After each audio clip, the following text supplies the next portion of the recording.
শেষ মুহূর্ত পর্যন্ত ভুল করে যাচ্ছেন, উনি চুপ্পুকে রেখে দিয়েছেন যেন ওনাকে সরানো যায়। এই যে একটা প্রশাসনিক এবং জটিলতা সৃষ্টি করে রেখেছেন, জটিলতার সৃষ্টির পাশাপাশি কিন্তু উনি আবার বিভিন্ন কিছুতে ওই বিএনপির মির্জা ফখরুলকে আবার গোপনে মিটিংয়ে ডাকেন, মিটিংয়ে ডেকে ওনার কাছ থেকে পরামর্শ নেন। যার নাই চরিত্র, যার নাই দেশপ্রেম, যাকে হাসিনার আমলে ডিজিএফআই থেকে তাকে মাসে টাকা দিয়ে আসতো, তার খয়রাতির টাকা দিয়ে আসতো, মির্জা ফখরুলের হাতে টাকা দিয়ে আসতো ডিজিএফআই। এইটুকু সভ্যতা ভব্যতা যার মাঝখানে নাই, এবং যেভাবে কথা বলেছে, আবার কথায় কথায় এরকম করেন ঠোঁট বাঁকিয়ে কথা বলেন যেন উনি একটু বিজ্ঞ কোনো রাজনীতিবিদ হয়ে গেছেন কিছু একটা, এগুলো সেনা প্রধানের ব্যবহার না। আওয়ামী লীগ শেখ হাসিনার থেকে আওয়ামী লীগের যে ক্ষুদ্রতম আওয়ামী লীগের সদস্য কেউ ছাড়া পাবে না। তার মানে কি দাঁড়ালো, বেলা শেষে আওয়ামী লীগ একটা সন্ত্রাসী জঙ্গি দল। সকল সন্ত্রাসী কার্যের কারণে এই আওয়ামী লীগ দলটাকে নিষিদ্ধ ঘোষণা করা হলো। ইনশাআল্লাহ এই রায়টা আসবে এবং আসতেই হবে, আর নয়তো বাংলাদেশে সুবিচার হবে না। এই যে একটা লিস্ট বেরিয়েছে যে সারা বাংলাদেশের বিভিন্ন জায়গায় আওয়ামী লীগের, শেখ রাসেলের, উমুকের সুমুকের সব জায়গায়, আপনি কি মনে করেন শেখ হাসিনা বলেছে কোনো সেনা প্রধানকে বা কোনো জেনারেলকে জিওসিকে ডাক দিয়ে যে এই বিশ্ববিদ্যালয়ের নাম কিন্তু শেখ রাসেল কি বলে কলেজ রাখতে হবে, অমুক জায়গায় মূর্তি লাগাইতে হবে? এগুলো হচ্ছে অতি উৎসাহী চরিত্রহীন সেনাবাহিনীর কিছু অফিসার, যারা নিজের প্রমোশনের জন্য এবং আর্থিক সুবিধার জন্য নিজের বউ মেয়েকে বিক্রি করে দিতে পারে।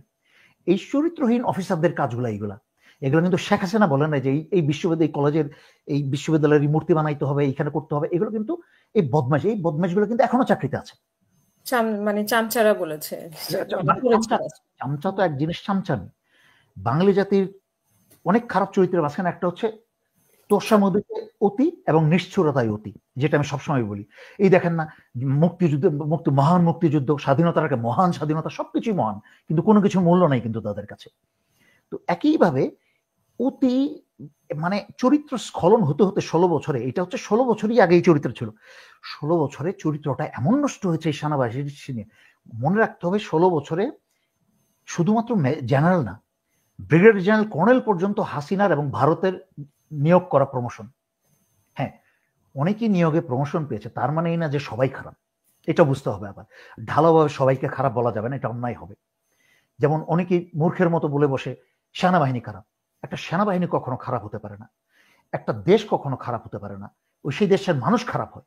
একটা সেনাবাহিনী কখনো খারাপ হতে পারে না, সেই সেনাবাহিনীর কিছু সদস্য চরিত্রহীন হয়, যাই সেই সব কলঙ্কিত সদস্যদের কারণে সেনাবাহিনীর বদনাম হয়।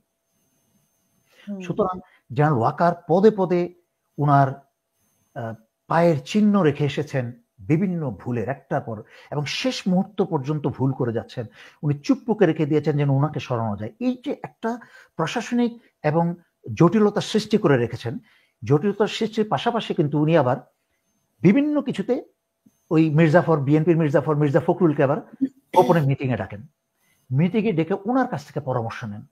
যার নাই চরিত্র, যার নাই দেশপ্রেম, যাকে হাসিনার আমলে ডিজিএফআই থেকে তাকে মাসে টাকা দিয়ে আসতো, তার খয়রাতির টাকা দিয়ে আসতো, মির্জা ফখরুলের হাতে টাকা দিয়ে আসতো ডিজিএফআই। এইরকম সুবিধাপ্রাপ্ত ভারতের রয়্যাল লোক এবং ভারতের পোষ্যই ডিজিএফআই এর মাঝখানে পয়সা পেত বিএনপির লোকজন।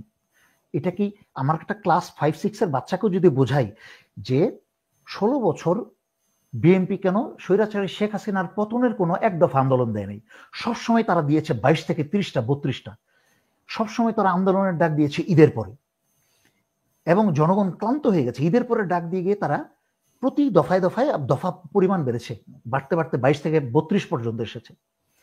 তারা দফার রচনা লিখেছে, কিন্তু এক দফা বলে না যে স্বৈরাচারী হাসিনার পতন চাই। 2 দিন হ্যানকারাঙ্গা ত্যানকারাঙ্গা ডাক দিয়ে তারা সারা বাংলাদেশ থেকে বিএনপির খেটে খাওয়া দেশপ্রেমিক অত্যাচারিত ছেলে মেয়েগুলোকে ঢাকায় ডেকে এনে সন্ধ্যার পরে তারা বলে কি সবাই বাসায় চলে যাও। সব নাটক করেছে 16টা বছর। আর এখন তারা বলে তারা নাকি আন্দোলন করবে, তারা নাকি প্রফেসর ইউনূসের বিরুদ্ধে আন্দোলন করবে। এইগুলাকে আমি তো অন্যান্য ইউটিউবার যারা আছে আরো যে নোংরা গালি দেয়, এদের মতো খারাপ ব্যবহার, মুখ খারাপ করে কথা বলতে পারি না। বাট আমার মনে হয় যে রাইফেলের বাটটা নিয়ে এদের মাথার মাঝখানে রাইফেলের বাট দিয়ে বেড়ে দেওয়া উচিত। আজকে বিএনপি ওনারা বলছে যে আওয়ামী লীগ, জনগণ যদি আওয়ামী লীগকে ক্ষমা করে দেয় তাহলে ওনাদের কোনো সমস্যা নেই, এবং হত্যা লুটপাটে জড়িত নয় এমন কারো নেতৃত্বে যদি আওয়ামী লীগ আসে তাতে সমস্যা নেই, এমনটা রুহুল কবির রিজভী যেটা বলেছেন। আচ্ছা, আমি যেটা মানে আসলে হাসনাত যেভাবে বর্ণনা করেছে সেনাপ্রধানের কথা, এবং সেখানে কয়েকটি দলের কথা সে উল্লেখ করেছে, তো সেখানে আসলে কোন কোন দল থাকতে পারে এবং এক্স্যাক্টলি যা বলেছে সেটাকেও বা আপনি কতটা মানে প্রাধান্য দিচ্ছেন যে এটা নতুন কোনো নাটক কিনা, যেটা আচ্ছা, অনেক জায়গা থেকে বলা হচ্ছে আর কি। গুড কোয়েশ্চেন, ভালো প্রশ্ন করেছেন। হাসনাত কি বলেছে, হুবহু এক্স্যাক্টলি কি বলেছে সেটা তদন্ত করার বিষয় কিন্তু আমার না, এটা ইম্পর্টেন্ট না। আপনাকে হুম জিনিসটা ব্যাখ্যা করে বোঝাই। একটা ইংলিশে একটা কথা আছে, where there is smoke there is fire. ঠিক আছে, যেখানেই ধোঁয়া আছে সেখানে আগুন আছে। হাসনাত মনে করেন 10টা কথা বলেছে, এবং হুম বর্তমানে দেশের যে অবস্থা, এই সেনা প্রধানের যে ভূমিকা, তার কি বলে এটাকে, কি বলে, সেনা আওয়ামী পরিবারের বিয়ের পর থেকে এবং বিভিন্ন পদে পদে ওনার প্রমোশন, ওনার স্টাফ কলেজ, ওনার প্রমোশন, ওনার কি বলে এটাকে, বিভিন্ন যোগ্য অফিসার থাকার পরেও উনার সেনা প্রধান হওয়া, এটা বসানো, তো, হ্যাঁ সেটাই, এগুলো তো ব্যাখ্যার অপেক্ষা রাখে না। এবং এই যে কয়েকদিন আগে উনি যে ধমকটা দিলেন, হ্যাঁ, হ্যাঁ, বুঝতে হবে। সো দেখেন, আপনি কিন্তু বলছেন who let's stop বাংলাদেশের ইতিহাসে, complete not but, মিসেস তারপরে হচ্ছে মিসেস যে হাসিনা, মিস হাসিনা, আপনাকে আমি ব্যাখ্যা করে বলি, স্পষ্ট করে বলি, কারণ আমার মুখে তো সত্য কথা আটকায় না। আমি আবার কিন্তু ওই কি বলে বাটার জেলির মতো মিষ্টি লাগিয়ে কথা কথা বলতে পারি না, যা সত্যি বলে ফেলি। বাংলাদেশের ইতিহাসে কোনোদিন কোনো সেনা প্রধান এত আনপ্রফেশনালি, এত অসভ্যভাবে কোনোদিন বক্তব্য দেয় নাই। আঙুল তুলে, মুজিব পরিবারের মতো আঙুল তুলে তুলে বক্তব্য দেয় নাই, হুমকি ধামকি দিয়ে কথা বলে নাই। প্রফেসর মোহাম্মদ ইউনূসকে মাননীয় প্রধান উপদেষ্টা পর্যন্ত বলে নাই। এইটুকু সভ্যতা ভব্যতা যার মাঝখানে নাই, এবং যেভাবে কথা বলেছে, আবার কথায় কথায় এরকম করেন ঠোঁট বাঁকিয়ে কথা বলেন যেন উনি একটু বিজ্ঞ কোনো রাজনীতিবিদ হয়ে গেছেন কিছু একটা। এগুলো সেনা প্রধানের ব্যবহার না। এগুলার এগুলার এগুলো হচ্ছে কিসের সাইন জানেন? ওই হিটলারের আমলে, হিটলারের অধীনে, হিটলারের সুবিধাপ্রাপ্ত অফিসাররা যেরকম ছিল, বাহিনী প্রধান গোলাম অফিসাররা যেরকম ছিল, ঠিক এই বর্তমান সেনা প্রধান, জেনারেল আকবর, তার জেনারেলদের সবার কথাবার্তার স্টাইল দেখলে অফিসাররা যেভাবে কথা বলে আমরা কল্পনাই করতে পারি না। আমরা তো সিভিলিয়ানের সাথে মিশেছি, আমাকে বিভিন্ন জায়গায় মিশেছি। আমি জেনারেল এডিসি হিসাবে বাংলাদেশের বিভিন্ন জায়গায় ঘুরেছি। আমরা কখনো সিভিলিয়ানদের সাথে এইভাবে কথা বলি নাই, কারোর সাথে হুমকি দামকে আঙ্গুল দিলে কথা বলি নাই। আমি বিভিন্ন পরিপ্রেক্ষিতে, আমি মতিয়া চৌধুরী এবং সেনা প্রধানের, আমার ইউনিটের সিওর সামনে দুইজনের ঝগড়া থামিয়েতে গিয়ে ডেইলি স্টারের প্রথম পৃষ্ঠায় আমারই ছবি উঠেছে। বিভিন্ন পরিস্থিতিতে পড়েছি, কিন্তু ওই জুনিয়র অবস্থায় কিন্তু অত্যন্ত পরিপক্কতার সাথে, ম্যাচুরিটির সাথে পরিস্থিতি নিয়ন্ত্রণ করেছি। কিন্তু আজকালকার জেনারেলদের, সেনা প্রধানদের ম্যাচুরিটির লেভেল দেখলে লজ্জা লাগে। জেনারেল আজিজকে দেখেছি ওই বেনজিরের মতো একটা চোর বাটপারকে এমনভাবে বসে, সে যেন সেনা প্রধান, সে হচ্ছে একটা জেসিও, মানে সেনাবাহিনীর জুনিয়র কমিশন অফিসার। তার ব্যবহার ছিল এরকম, মানে কথা বলতো কি যেমন বাংলা তেমন ইংলিশ। তারপরে আরেকজন আসলো, হাসিনা এক একটা মার্কা মারা লোককে কিন্তু, এক একটা চরিত্রহীন লোকজনকে কিন্তু সেনা প্রধান বানিয়েছে। জেনারেল শফি আরেকটা হচ্ছে বিশ্ব মাগিবাজ, আরেক হচ্ছে জেনারেল শফিকে বসিয়ে দিয়ে গেছে, আরেক চোরকে। তো এগুলোকে বসিয়ে দিয়ে গেছে। জেনারেল ওয়াকার কিন্তু ব্যক্তিগতভাবে অত্যন্ত ভদ্র মানুষ, যেটা সত্যি, আমি সেই সত্যিটাই বলবো, কারণ ওনাকে আমি যখন ক্যাপ্টেন তখন থেকে চিনি। ব্যক্তিগতভাবে ভদ্র মানুষ, স্বল্পভাষী, কিন্তু উনি কিন্তু পুলসিরাত পার হয়ে যেতেন। উনি কিন্তু এই যে 24 জুলাই আগস্টের পরে 5 পুলসিরাতটা কিন্তু আনন্দে পার হয়ে যেতেন। বাকি জীবন কিন্তু জনগণের সাথে সম্মানের সালামে চলতে ফিরতে, সালাম পেতে পেতে চলতে পারতেন, কিন্তু শেষ করে দিলেন এই সম্মানের জায়গাটা। কি দরকার আপনার চুপ করে রাখার? এই মুহূর্তে আপনি ভারতকে কেন সমীহ করবেন? আপনি ভারতের কথা, ভারতের সেনাপ্রধান যে বারবার বলছিল যে ওনার সাথে টাইম টু টাইম যোগাযোগ শুনেন, আছে। ভারতের সেনা প্রধানের খেয়ে দেয়ে কাজ নাই আমাদের সেনা প্রধান সম্পর্কে একটা মিথ্যা কথা বলবে। কারণ ভারতের সেনা প্রধান হচ্ছে একটা ফাইটিং ফোর্সের সেনা প্রধান, আর বাংলাদেশের সেনাবাহিনীর সেনা প্রধান হচ্ছে উদ্বোধনী অনুষ্ঠানে ফিতা কাটা, তারপরে খেলাধুলার অনুষ্ঠান উদ্বোধনী করা, তারপরে গিয়ে মোনাজাত ধরা। এইগুলো হচ্ছে সেনা প্রধানের কাজ, আর কোনো কাজ নেই, কারণ যুদ্ধ নেই তো দেশে। আর এত বছর, 16 বছর গণহত্যায়, মানুষ হত্যায় ব্যস্ত ছিল, আর তেল মারায় ব্যস্ত ছিল। তেলকে এমনি এমনি না চামচ দিয়ে ঢালা নেই, বালতি দিয়ে তেল ঢালছে। আর ভারতের সেনাপ্রধান এদিক দিয়ে পাকিস্তান দখল করে নেয়, তো ওই দিক দিয়ে চীন দখল করে নেয়, এদিক দিয়ে বাংলাদেশ নিয়েও ভয় আছে, বাংলাদেশের বিডিআর তো হত্যা করলাম, এখনো তো আবার উকি মারে ঝাঁকি মারে। দেখি কি ভারতের সেনা প্রধানের অনেক কাজ আছে। ভারতের সেনা, যেটা আমার ভিডিওতে আমি আগে ব্যাখ্যা করে বলেছি, যে ভারতের সেনা প্রধান যে দাবি করলো বাংলাদেশের সেনা প্রধানের সাথে নোটের মাধ্যমে তার কন্টিনিউয়াস রুটিন তার যোগাযোগ আছে এবং বাংলাদেশ সেনাবাহিনীর সাথে তার যোগাযোগ অত্যন্ত শক্তিশালী। আমি সেনা প্রধানকে চ্যালেঞ্জ করে বলেছিলাম, আপনি প্রফেসর ইউনূসকে এই জবাবটা দেন, জনগণকে সাক্ষী রেখে এর জবাব দেন। আপনি কি প্রফেসর ইউনূসের অনুমতি নিয়ে এটা করেছিলেন? কারণ প্রফেসর ইউনূস তো প্রধান উপদেষ্টা এবং উনি তো একই সাথে আবার কি বলে এটাকে প্রতিরক্ষা মন্ত্রী।